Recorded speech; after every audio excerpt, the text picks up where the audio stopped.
Actually, today, the Senate will be holding a special sitting to deliberate on Kiambu Governor Ferdinand Waititu's impeachment motion.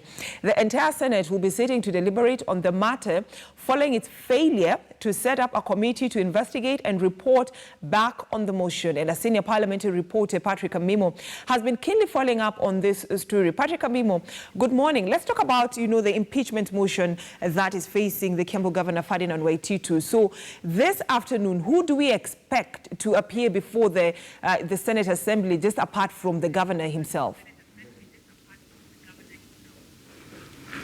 This is a matter that was canvassed last week when that particular 9-member select committee was rejected by members. But interesting enough, even those members who have been selected to chair that particular committee or to be members, some of them went ahead and they voted against the selection committee, which was very, very strange coming from the floor. We also had some senators even praising the select committee as having been comprised or composed of senators who were able to deliver their mandate. But then, following complaints that there was lack of consultation when it came to the shaping up that particular list, we saw senators vote, and 28 voted for the sessions to be held in plenary, while 16 were for the select committee. That's why we are coming to, we've been late to today's event, where now the entire plenary will be looking into allegations that are facing Kiambu Governor Ferdinand Waititu with regard to the request by the County Assembly to have him impeached or removed from office.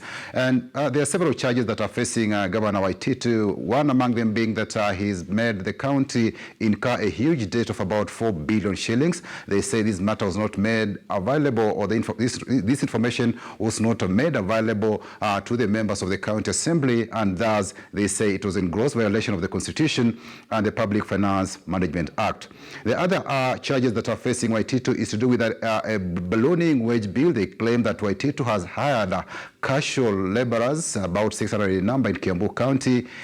These casuals are not recognized by the County Public Service Board. So according to the members of the County Assembly, they feel Governor Waititu has been making the County Assembly incur a lot in wage bill, the money that would have gone to cater for other issues to do with the development of the county. The other aspect that is facing Waititu is accused of failing to establish a county budget and economic forum where it will have allowed public participation when it comes to budget making process and other matters to do with the running of the County Assembly in terms of revenue collection and how the funds will be utilized in the county. And definitely the other aspect is to do with the conflict of interest, where they claim the governor has been favoring, in the award of tenders, has been favoring those members of these of his family or close relatives in the award of tenders. We know very well that the governor is facing charges at the anti-corruption court to do with a 540 million shilling tender that was awarded to close family members. So this is a matter that the senators will be looking into today and tomorrow before they make a verdict on whether Senator Waititu shall be impeached and or not. So it is a matter that will be following up keenly. The Senate, the plenary this particular morning, they'll be doing a closed doors meeting before they allow whatever the deliberations to the public for us to listen to the debate as Ferdinand Waititu faces those charges. Definitely he will appear with his lawyers and some of the members of the County Assembly that will be in support of him, as well as the senators will also be prosecuting those charges before them. Brenda? And Amimo, it's good you've mentioned that Waititu will also be accompanied by some of the members of the County Assembly who are supporting him politically. And do we also expect some of the MCAs who will be taking Waititu to the Senate Assembly to also present their views? Because some of them were questioning the process of the impeachment motion, saying that the House didn't have the required quorum to impeach the governor.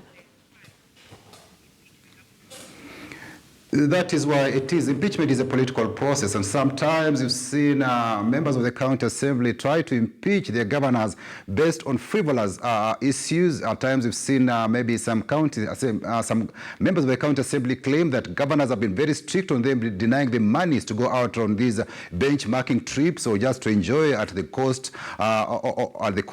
during holidays. So we've seen such situations where some members of the county assembly just decide to threaten to impeach governors. That's why in the Senate we have this particular legislation that will guide the impeachment process of governors to make it so watertight, so that we don't have these situations where MCAs run roughshod over governors, threatening them. If they are not given funds, then they say they'll be impeaching governors. That particular piece of legislation is before the Senate, and it's been deliberated very, very well, and it's now awaiting to seek concurrence at the National Assembly, which will make it very, very difficult to impeach a governor, because we've seen past attempts to impeach the governors. You've seen like the classic case of Wambora, who survived at least 3 impeachments and even went to the court, which allowed him to continue.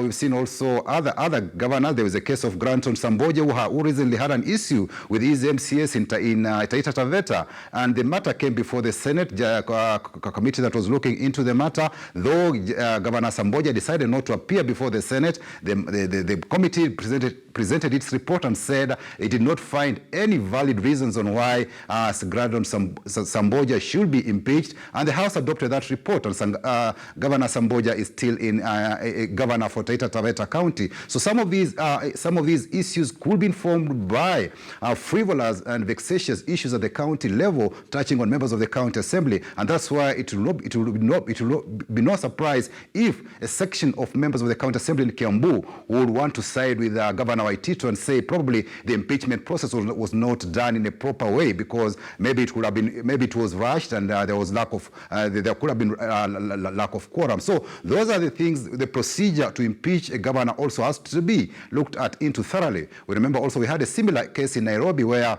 also when the governors members of the county assembly tried to impeach Governor Sonko, it appeared that the due process of impeachment was not followed. So it will be a matter of law and procedure, because also the houses are guided by their various standing orders and procedure. So if it appears that if it happens that is brought to the attention of the Senate that the County Assembly of Kiambu never followed its own house rules and procedures and also of the law, then some of these matters might be looked at in that particular plane, and maybe depending on whether they convene the Senate or not, then that will come on when it comes to determining whether there is enough ground to impeach Governor Waititu, and or that particular report should be thrown out.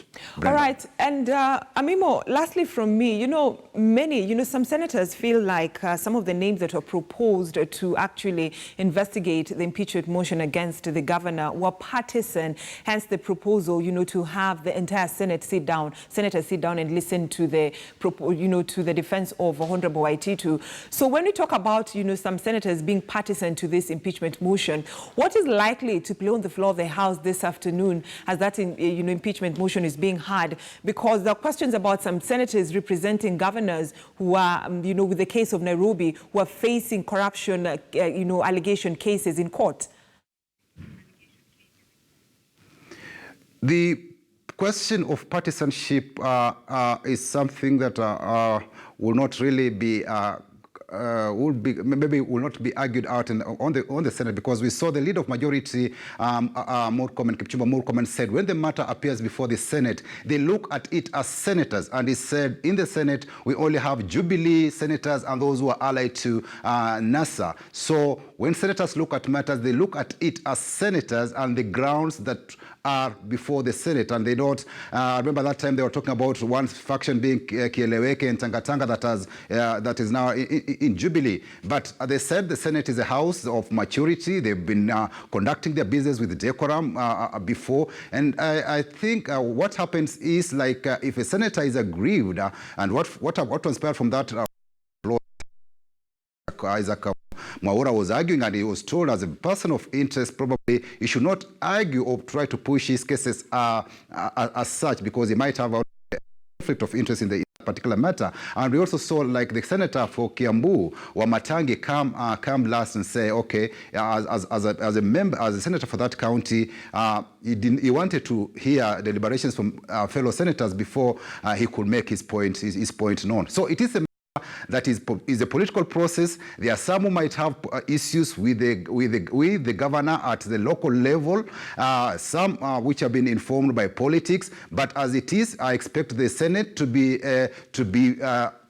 be seized of reason, debate the matters before them with a lot of sobriety, leave political shenanigans out of the process, because impeachment is not a simple matter. It is something that is should be governed by the law, and I doubt if they are ready to be embarrassed again before the high courts, because should the Senate settle at impeaching the governor, he also has a recourse to go to the courts and the courts to determine the matter, because as it is, Senate is a quasi-judicial house, but the final matter, the final arbiter for this particular matter will be the High Court. So it is a very tricky situation, and the senators must now call reason to order and debate this particular impeachment debate in a very sober manner, because the rest of the country will be focusing on the Senate to see whether it is the House that claims to be a house of sobriety and true leadership. Brenda. Right. Thank you so much, Patrick Amimo, senior parliamentary reporter. Patrick Amimo giving us an in-depth explanation of what you need to expect this afternoon. So, in the afternoon, Kiambu Governor Ferdinand Waititu has a date with all the